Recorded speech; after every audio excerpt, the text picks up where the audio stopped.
सीमंत दीप जोटी की पार्वती मथार सिंदूर पे देते किए किए पे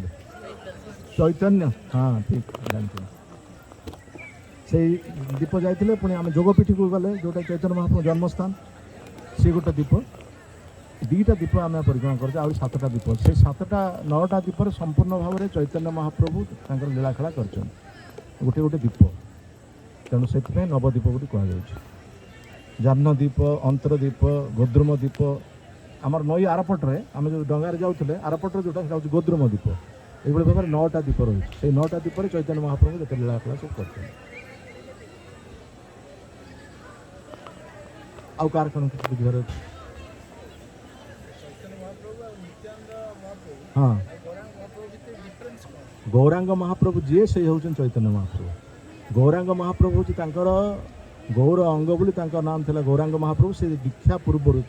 सन्यास दीक्षा पूर्व गौरांग कहुला विश्वम्बर बोली कहुला निमाई बोली कहुला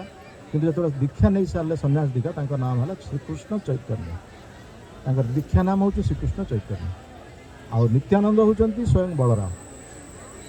चैतन्य महाप्रभु होती भगवान कृष्ण एवं नित्यानंद प्रभु होती बलराम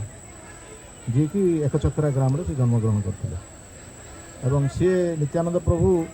जी कि विभिन्न तीर्थस्थान बुली बुलिकी मायापुर को आसते चैतन्य महाप्रभु को खोजी खोजिकी से विभिन्न स्थान में कृष्ण को खोजते बलराम कृष्ण खोजते यही स्थान में सी आसी गोटे गृह से लुचिकी रहिले कहले जदि मोर प्रभु जदि कृष्ण होती साक्षात सी मत खोजिकी मत पाइबे मुझे खोजी सी मत खोजिकी पाइबे आ सत को सत चैतन्य महाप्रभु जितेबले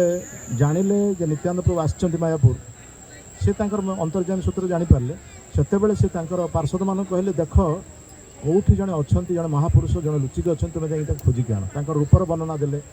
कहले रात में गोटे स्वप्न देखी से स्वप्न में देखिली जड़े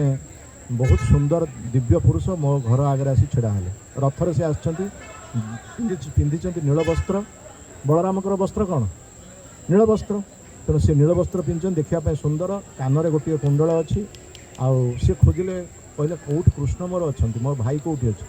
तेणु सी मो घर आगे आसी पहुँचले और मुझे घर बाहर को जाकि पचारि जे आपण किए मो निज भांगीगला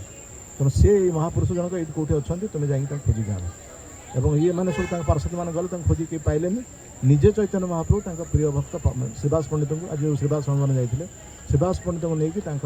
से घर को जाई पहुँचले आम जो घाट देके आसले नंदन आचार्य घर बोली गोटे अच्छी से स्थान में जाकि देखिले नित्यानंद प्रभु बसचंद उद्देश्य गोटे स्तुति कले श्रीमद भागवतम गोटे स्तुति जो रही 10म स्कंदे कृष्ण बलराम जाऊँच वृंदावन जंगल को जितेबाला गोचारण भूमि को गोपी मैंने केमी प्रति आकर्षित होकर पछे पछे धाऊँ से श्लोकटी जो कल नित्यानंद प्रभु ध्यान भग्न होगा और आगे प्रभु श्रीकृष्ण चैतन्य महाप्रभु को देखते गौरांग महाप्रभु और से दुई जनकर मिलन हो गौर और नित्यानंद मिलन आ नित्यानंद प्रभु जन्मस्थान विषय में बहुत काली अच्छी कथा मुझे कहि केमती भाव से जन्मग्रहण कले आउ कि भाव में लीलाखेला कर नित्यानंद प्रभु विषय में कल आलोचना करेंगे जी कि कलिजुगे आसचंती कृष्ण बलराम जी द्वापर जुगे आसते सी आस कलिजुगे चैतन्य और निताय बुझेगा तो ना बुझे रखी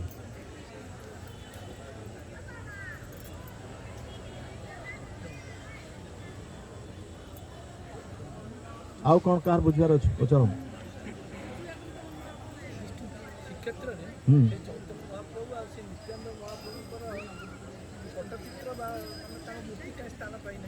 आपण श्रीक्षेत्र पुरुषोत्तम धाम बोधे मंदिर भीतर पूरा बुली ना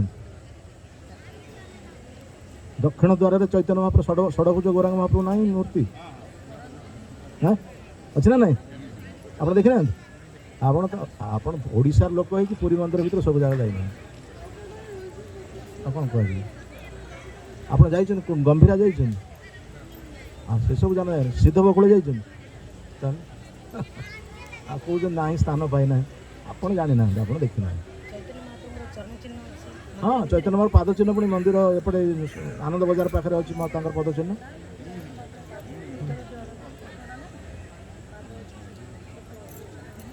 आप देखी ना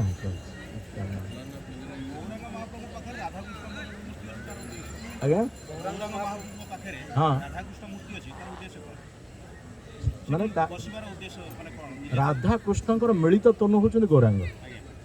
तेणु राधा कृष्ण मिलित तनु गौरांग होता हेतु राधाकृष्ण पाखे से स्थान पाई ଏବଂ ଗୌରାଙ୍ଗ ମହାପ୍ରଭୁ କାହିଁକି ମିଳିତ ତନୁ ହେଲେ ତାଙ୍କର କାହିଁକି ରାଧାକୃଷ୍ଣଙ୍କ ମିଳିତ ହେଲେ କାହିଁକି ତାର କାରଣ ରହିଛି ନା ଯେତେବେଳେ କୃଷ୍ଣ ଆସିଥିଲେ ଦ୍ୱାପର ଯୁଗରେ ସେତେବେଳେ ସିଏ ଦେଖିଲେ ଯେ ରାଧାରାଣୀ ଯେଉଁଭଳି ଭାବରେ ମୋତେ ଭକ୍ତି କରୁଛନ୍ତି ଗୋପୀମାନେ ମୋତେ ଯେମିତି ଭକ୍ତି କରୁଛନ୍ତି ମୁଁ ସେ ଭକ୍ତିଟା କ'ଣ ସେମାନେ କରୁଛନ୍ତି ମୁଁ ସେଇଟା ଜାଣିପାରୁନି ମୁଁ ମୋର ଆସନରେ ଅଛି ମୋତେ ଆପଣମାନେ କେତେ ଭଲ ପାଉଛନ୍ତି ମୁଁ କେମିତି ଜାଣିବି ଆପଣମାନେ ଜାଣିବେ ନା ମୋତେ ଆପଣ କେମିତି ଭଲ ପାଉଛନ୍ତି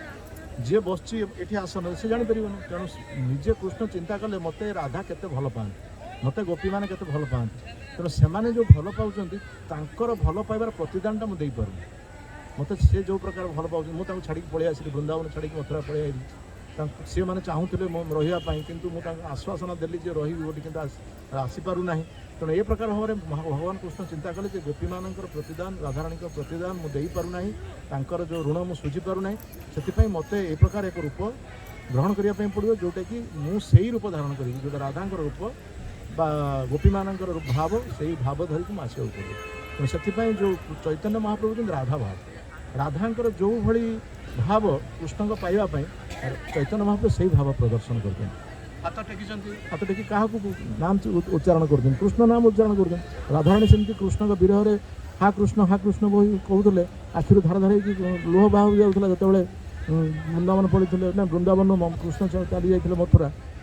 ରାଧାରାଣୀ ଯେମିତି କାନ୍ଦୁଥିଲେ ଠିକ୍ ସେଇଭଳି ଭାବରେ ଚୈତନ୍ୟ ମହାପ୍ରଭୁ ସେଇ ଭାବ ପ୍ରଦର୍ଶନ କରିଛନ୍ତି ଯେ ରାଧା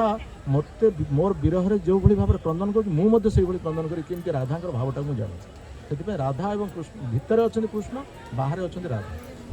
କିନ୍ତୁ କୃଷ୍ଣ ଯିଏ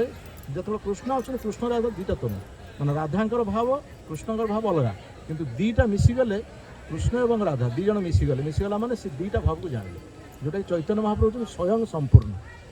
ଯଦିଓ କୃଷ୍ଣ ହେଉଛନ୍ତି ଭଗବାନ କିନ୍ତୁ ସେ ପରିପୂର୍ଣ୍ଣ ନୁହନ୍ତି କିନ୍ତୁ ଚୈତନ୍ୟ ହେଉଛନ୍ତି ସ୍ୱୟଂ ସମ୍ପୂର୍ଣ୍ଣ କାରଣ ରାଧା କୃଷ୍ଣ ଦୁଇ ଜଣଙ୍କର ତନୁ ତାଙ୍କ ପାଖରେ ଅଛନ୍ତି ରାଧା ଭାବକୁ ଜାଣିବା ପାଇଁ ସେ ରୂପ ଧାରଣ କରୁଛନ୍ତି ସେଥିପାଇଁ ଚୈତନ୍ୟ ମହାପ୍ରଭୁଙ୍କ ବର୍ଣ୍ଣ ହେଉଛି ଗୌର ରାଧାଙ୍କର ବର୍ଣ୍ଣ କ'ଣ ଗୌର ଆଉ ସେ ପ୍ରମାଣ ମଧ୍ୟ ରହିଛି ବହୁତ ଶାସ୍ତ୍ର ପ୍ରମାଣ ରହିଛି ଯେ ସିଏ ହେଉଛନ୍ତି କୃଷ୍ଣ ଏବଂ ସେ ରାଧା ବର୍ଣ୍ଣ ଧାରଣ କରି ଆସିଛନ୍ତି ଶ୍ରୀମଦ୍ ଭାଗବତଙ୍କର ଏକାଦଶ ସ୍କନ୍ଧରେ ଗୋଟେ ଅଛି ଶ୍ଲୋକ କୃଷ୍ଣ ବର୍ଣ୍ଣ ତିଷା କୃଷ୍ଣ ସାଙ୍ଗ ପାଙ୍ଗାସ୍ତ୍ର ପାର୍ଷଦମ୍ ଯଜ୍ଞ ସଂକୀର୍ତ୍ତନ ପ୍ରାୟ ଯଜନ୍ତି ହି ସୁମେଧସ ଶ୍ରୀମଦ୍ ଜଗନ୍ନାଥ ଦାସଙ୍କର ଭାଗବତରେ ଖାଲି ଗୋଟିଏ ଧାଡ଼ିରେ ତାଙ୍କୁ ଲେଖିଦେଲେ କ'ଣ ସେଟା ମୋର ମନେ ପଡ଼ୁନି ଯାହା ହଉ ଏହାର ଅର୍ଥ ହେଉଛି ପ୍ରକୃତ ଏଇ ଯେଉଁ ଶ୍ଲୋକଟି ମୁଁ କହିଲି କୃଷ୍ଣ ବର୍ଣ୍ଣ ତିଷା କୃଷ୍ଣ ସାଙ୍ଗ ପାଙ୍ଗାସ୍ତ୍ର ପାର୍ଷଦମ୍ ଯଜ୍ଞ ସଂକୀର୍ତ୍ତନ ପ୍ରାୟ ଯଜନ୍ତି ସୁମେଧସ ମାନେ ଯେ କୃଷ୍ଣ ବର୍ଣ୍ଣ ଧାରଣ କରିକି ଦ୍ୱାପର ଯୁଗରେ ଆସିଥିଲେ ସେ ଗୌରବର୍ଣ୍ଣ ଧାରଣ କରି କଳିଯୁଗରେ ଆସିଛନ୍ତି ଅକୃଷ୍ଣ ବର୍ଣ୍ଣ ଅର୍ଥାତ୍ ଗୌରବର୍ଣ୍ଣ ଆଉ ସଂକୀର୍ତ୍ତନ ସେ ଆରମ୍ଭ କରିଛନ୍ତି ଯଜ୍ଞ ସଂକୀର୍ତ୍ତନ ଯଜ୍ଞକୁ ସେ ଆରମ୍ଭ କଲେ ଆଉ ସୁମେଧସ ଯେଉଁମାନେ ବୁଦ୍ଧିମାନ ଲୋକ ସେଇମାନେ ସଂକୀର୍ତ୍ତନ ଯଜ୍ଞରେ ଅଂଶଗ୍ରହଣ କରିବେ କିନ୍ତୁ ଆଜିକାଲି ଲୋକମାନେ ସଂକୀର୍ତ୍ତନ କ'ଣ କହୁଛନ୍ତି ଏମାନେ ଅଳସୁଆ ଲୋକଙ୍କର କାମ ଏ କୀର୍ତ୍ତନ ଯେଉଁମାନେ କରନ୍ତି ସେମାନଙ୍କର କିଛି କାମ ଧନ୍ଦା ନାହିଁ କିନ୍ତୁ ଚୈତନ୍ୟ ମହାପ୍ରଭୁଙ୍କର ଯେଉଁ ସଂକୀର୍ତ୍ତନ କଥା କୁହାଯାଇଛି ଯେଉଁମାନେ ବୁଦ୍ଧିମାନ ଲୋକ ସେ ସଂକୀର୍ତ୍ତନରେ ଅଂଶଗ୍ରହଣ କରିବେ ଯାହାର ସୁକୃତି ନଥିବ ସେ ସଂକୀର୍ତ୍ତନରେ ଅଂଶଗ୍ରହଣ କରିପାରିବ ନାହିଁ ସାଙ୍ଗ ପାଙ୍ଗାସ୍ତ୍ର ପ୍ରାର୍ଥନା ସେ ସାଙ୍ଗ ପାଙ୍ଗମାନଙ୍କୁ ନେଇକି 5 ଜଣଙ୍କୁ ନେଇକି କୀର୍ତ୍ତନ କରିଛନ୍ତି ଚୈତନ୍ୟ ନିତ୍ୟାନନ୍ଦ ଅଦ୍ୱୈତ ଶ୍ରୀବାସ ଗଙ୍ଗାଧର ତେଣୁ ସାଙ୍ଗ ତାଙ୍କର ଅଛନ୍ତି ଏବଂ ଭକ୍ତମାନେ ଅଛନ୍ତି କୃଷ୍ଣ ବର୍ଣ୍ଣ ତିଷା କୃଷ୍ଣ ସାଙ୍ଗ ପାଙ୍ଗାସ୍ତ୍ର ପାର୍ଷଦମ୍ ଯଜ୍ଞ ସଂକୀର୍ତ୍ତନ ପ୍ରାୟ ଯଜନ୍ତି ସୁମେଧସ ଅତି ବୁଦ୍ଧିମାନ ଲୋକ ସେଇ ସଂକୀର୍ତ୍ତନ ଯଜ୍ଞରେ ଅଂଶଗ୍ରହଣ କରନ୍ତି ଏ ହେଲା ଭାଗବତର ପ୍ରମାଣ ଆଉ ଗୋଟେ ପ୍ରମାଣ ଅଛି ଗରୁଡ଼ ପୁରାଣରେ କଳौ ପ୍ରଥମ ସନ୍ଧ୍ୟାୟା ଲକ୍ଷ୍ମୀକାନ୍ତ ଭବିଷ୍ୟତି ଦାରୁ ବ୍ରହ୍ମ ସମୀପସ୍ଥ ସନ୍ନ୍ୟାସ ଗୌର ବିଗ୍ରହ କଳିଯୁଗର ପ୍ରଥମ ସନ୍ଧ୍ୟାରେ ଲକ୍ଷ୍ମୀକାନ୍ତ ଯେ କିଏ ନାରାୟଣ ତେଣୁ ସିଏ ଆସିଥିଲେ କେଉଁଠିକି ନା ସନ୍ନ୍ୟାସ ଗ୍ରହଣ କଲେ ପୁରୀରେ ଏବଂ ଗୌର ବିଗ୍ରହ ସନ୍ନ୍ୟାସ ଗୌର ବିଗ୍ରହ ଦାରୁ ବ୍ରହ୍ମ ଯେ କାହାକୁ କୁହାହେଉଛି ଜଗନ୍ନାଥଙ୍କୁ ତେଣୁ ଜଗନ୍ନାଥଙ୍କ ଧାମରେ ଯିଏ ଗୌର ବିଗ୍ରହ ଧାରଣ କରିକି ସନ୍ନ୍ୟାସ ଗ୍ରହଣ କଲେ ସେ କିଏ ତେଣୁ ସିଏ ହେଉଛନ୍ତି ଚୈତନ୍ୟ ତେଣୁ ସିଏ ହେଉଛନ୍ତି ଭଗବାନ এইভাবে বহু শাস্ত্রের প্রমাণ রয়েছে চৈতন্য হচ্ছেন ভগবান এবং সে হচ্ছেন রাধাকৃষ্ণଙ୍କର মিଳିତ ତନୁ। ତେଣୁ ଆମକୁ ଚୈତନ୍ୟ ମହାପ୍ରଭୁଙ୍କର ଭାବଧାରାରେ ରହିବା ପାଇଁ ପଡ଼ିବ। ଆମକୁ କୃଷ୍ଣଙ୍କ ଭାବଧାରା ରହିବା ପାଇଁ, କୃଷ୍ଣ ତ ଭଗବାନ, ଆମେ କ'ଣ ଭଗବାନ ହେବା? କୃଷ୍ଣକୁ ପାଇବା ପାଇଁ ଯେଉଁ ଭାବ ରାଧାରାଣୀ ଦେଖାଇଛନ୍ତି, ଚୈତନ୍ୟ ମହାପ୍ରଭୁ ଯେଉଁ ଭାବଧାରା ପ୍ରଦର୍ଶନ କରିଛନ୍ତି, ଆମକୁ ସେଇ ଭାବରେ ଆମକୁ କୃଷ୍ଣ ପାଇଁ କାନ୍ଦିବା ପାଇଁ ପଡ଼ିବ। ଯେମିତି ଚୈତନ୍ୟ ମହାପ୍ରଭୁ କାନ୍ଦୁଛନ୍ତି କୃଷ୍ଣକୁ, ନିଜେ କୃଷ୍ଣ ହେଇକି ମଧ୍ୟ କୃଷ୍ଣଙ୍କ ପାଇଁ କାନ୍ଦୁଛନ୍ତି, ଆମକୁ ସେଇ ଭାବ ଧାରାରେ କୃଷ୍ଣଙ୍କ ପାଇଁ କାନ୍ଦିଲେ ହିଁ କୃଷ୍ଣ ମିଳିବେ, ନ କାନ୍ଦିଲେ କୃଷ୍ଣ ମିଳିବେ ନାହିଁ। ଯେଉଁମାନେ କାନ୍ଦିଛନ୍ତି ସେମାନେ କୃଷ୍ଣକୁ ପାଇଛନ୍ତି। ପ୍ରହ୍ଲାଦ କାନ୍ଦିଛନ୍ତି, ଧ୍ରୁବ କାନ୍ଦିଛନ୍ତି, हरदास ठाकुर कांदी कृष्ण को पाई आम कांदुचे परिवार आम लोकों कांदुचे घर कांदुचे देश कांदुचे जाति कांदुचे कि कृष्ण दिन है आखिर लुह बाहर कार किए कह मो आखिर कृष्ण कांदुची प्रत्येक दिन मुझे कांदुची कृष्ण के जन कह आम तो कृष्ण कथा जानू आम कौन कांदू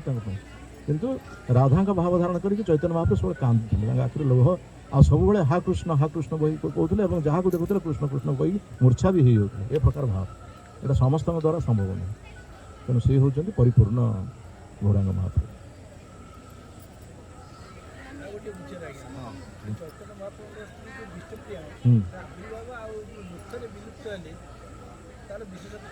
हाँ हाँ कौन है दीटा स्त्री गोटे नुह लक्ष्मी प्रिया और विष्णु प्रिया लक्ष्मी प्रिया हाँ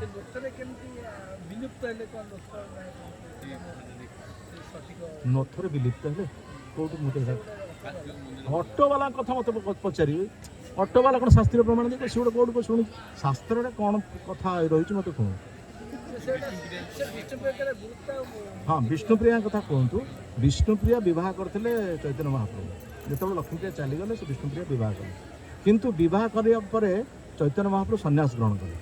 खूब कम दिन भितर वर्षे भितर सन्यास ग्रहण कर बहर वर्षे पर पिलापिली भी किसी ना तेणु सन्यास ग्रहण पूर्वर विष्णुप्रिया को कहले तुम्हें कृष्ण को पति रूप में ज्ञान कर मु तुम पति हो पारे ए जन्म किंतु आमे ए जन्म सब रही पति पुत्र पिता ये सब होती संपर्क अनित्य संपर्क एम सब रे ना तेणु से दिन ना दिन कौ भाई चलीजे तेणु प्रकृत नित्य पति होती कृष्ण नित्य पिता होती कृष्ण नित्य पुत्र होती से कृष्ण तेणु कृष्ण को पिता पुत्र रूप में ज्ञान कर आमे कृष्ण को पाइबापी आम चलू और समग्र जगत को उद्धार करने जाऊ तेणु तुम्हें जो कृष्ण को पति रूप में ज्ञान कर तुम कौन प्रकार असुविधा हम ना तापर कौन कले विष्णुप्रिया जो चैतन्य महाप्रभु चलीगले से गोटे मूर्ति निर्माण कले चैतन्य महाप्रभु जो धामेश्वर महाप्रभु जाइए से मूर्ति को विष्णुप्रिया निर्माण करते से मूर्ति पूजा करते से किभली भाव पूजा करते ना प्रत्येक दिन हरे कृष्ण महामंत्र नाम करुले गोटे चाउल रखुले गोटे महामंत्र करेंगे गोटे चाउल रखिए गोटे महामंत्र करेंगे गोटे चाउल रखिए दिन सारा जिते मंत्र जप करेंगे जिते चाउल रखिए से चाउल से फुटाऊले और से प्रसाद तैयारी करते से महाप्रभु भोग लगुते से पाते माने विधवा माने सॉरी आम चैतन्य महाप्रभु सन्यास नेला ये हूँ जीवनचर्या एवं चैतन्य महाप्रभु अप्रकट पर विष्णुप्रिया अप्रकट माने चैतन्य महाप्रभु चलीगला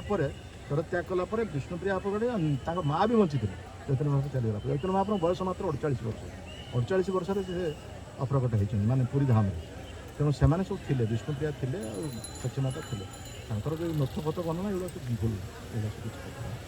जमी साधारण भाव सर त्याग करें से विष्णुप्रिया सर त्याग करते चैतन्य महाप्रभु त्याग कलापर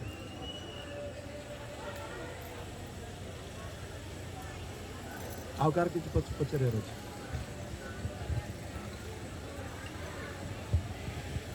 आम जो काजी कथा हम कहबी तेणु जिते बड़े चैतन्य महाप्रभु नवद्वीप थे अर्थात से गृहस्थ लीला करते से समय मुसलमान शासक हुसैन शाह नाम सी देखिले चैतन्य कीर्तन दल नहीं नाम संकीर्तन कर तेणु मुसलमान राजत्व समय नाम कीर्तन में कहार माने से केवल ग्रहण करेंगे ना से मुसलमान धर्म मान अधिक प्रसार हो से चाहते तेणु जिते नाम संकीर्तन करा से काजी को कहला जे जो मैंने कीर्तन करुँच तुम बांधी पकाओ ना खोल भांगी दियो ना बाड़ाओ यही प्रकार आदेश देदेले किए शासक आदेश देले काजी द्वारा काजी तार कर्मचारी मान पठे सब जो मैंने कीर्तन करते खोल भांगीदे और पताल भांगीदे बाड़े से सब पलि आसिले चैतन्य महाप्रभु से कीर्तन से दिन नथिले तेणु से जो पार्षद मैंने आसिक चैतन्य पाखे पहुँचले तो महाप्रभु शुणिले एमती काजी तार लोक पठे ये भाव में पिटा बाड़ा कर चैतन्य महाप्रभु बहुत क्रुद्ध हो कहले ठीक अच्छे आमे मैंने समस्ते आहरी अधिक संख्यार कीर्तन करके से काजी जी आमको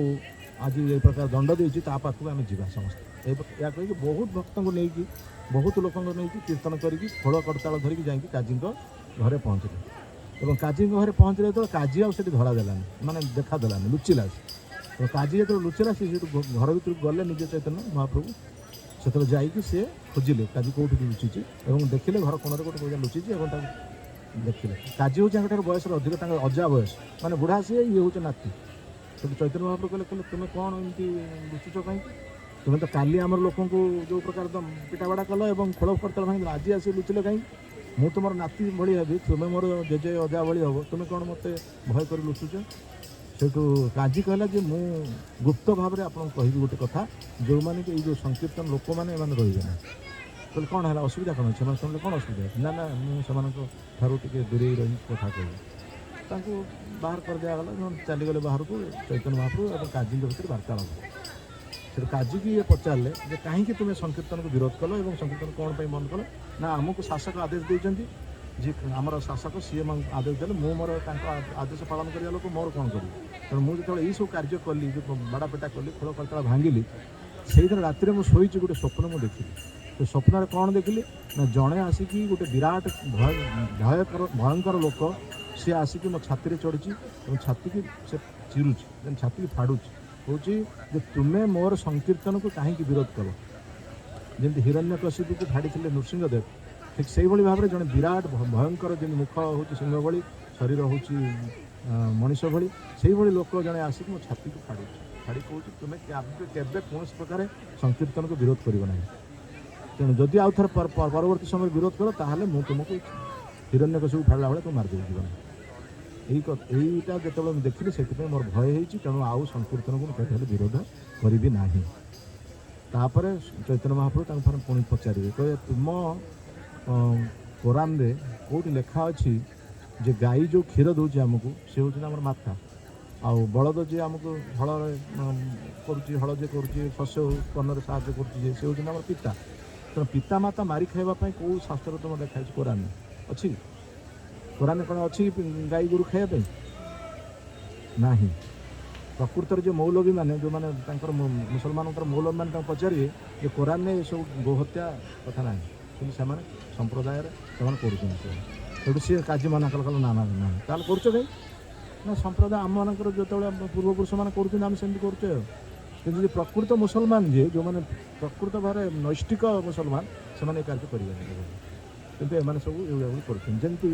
ଜଣେ ନୈଷ୍ଠିକ ହିନ୍ଦୁ, ସେ କେବେ ହେଲେ ଜୀବ ହତ୍ୟା କରିବ ନାହିଁ କିମ୍ବା ଛେଳି କୁକୁଡ଼ା ଖାଇବ ନାହିଁ। କିନ୍ତୁ ଯେଉଁମାନେ ପ୍ରକୃତ ପକ୍ଷେ ବେଦ